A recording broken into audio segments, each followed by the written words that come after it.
And with that, I yield 5 minutes to my friend and ranking member, Mr. Brendan Boyle. Thank you, Chairman Arrington. There have been areas where we have worked hard and achieved common ground. This budget is not one of them. Let's be clear. This plan is a Republican betrayal of the middle class. It does not support hardworking Americans. It undermines them.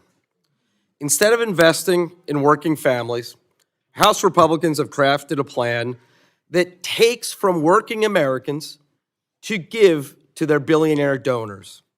The facts speak for themselves.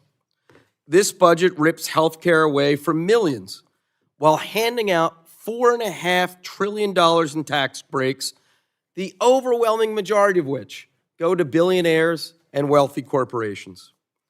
It slashes at least $230 billion from food assistance programs at a time when grocery prices remain at record highs. And it proposes, and I hope every American listens to this, it proposes at least $880 billion in cuts to Medicaid and the Affordable Care Act. Do you know how many Americans rely on Medicaid or the Affordable Care Act? About 20 million Americans rely on the ACA or Obamacare, and more than 72 million people rely on Medicaid.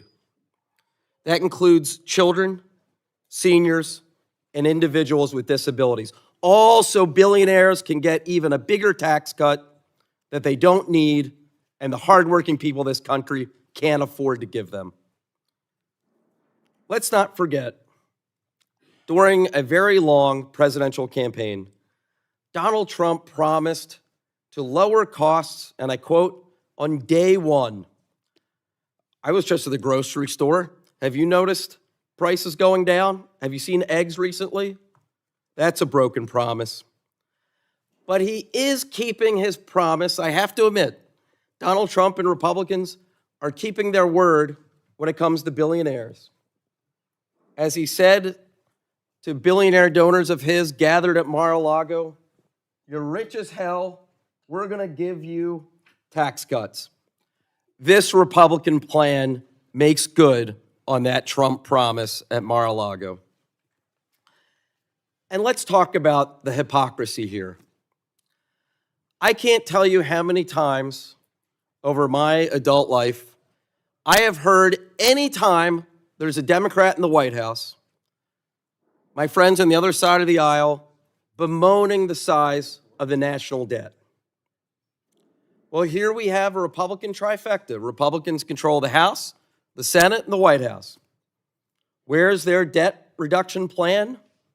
It's not here. In fact, they increased the national debt by $4 trillion. We shouldn't be surprised, after all. When it comes to adding to our national debt, no president in American history added more than Donald Trump.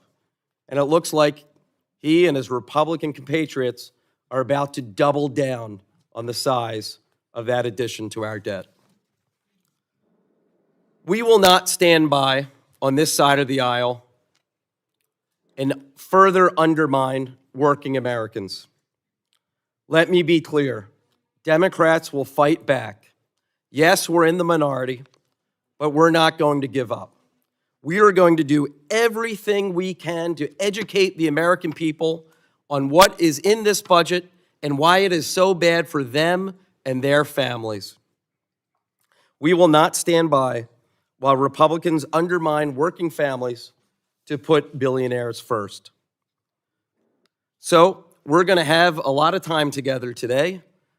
We're beginning early in the morning, and we'll be here late at night and all throughout the day to have this vigorous debate on the Republican ripoff, the Republican betrayal of the middle class of this country. And with that, I yield back.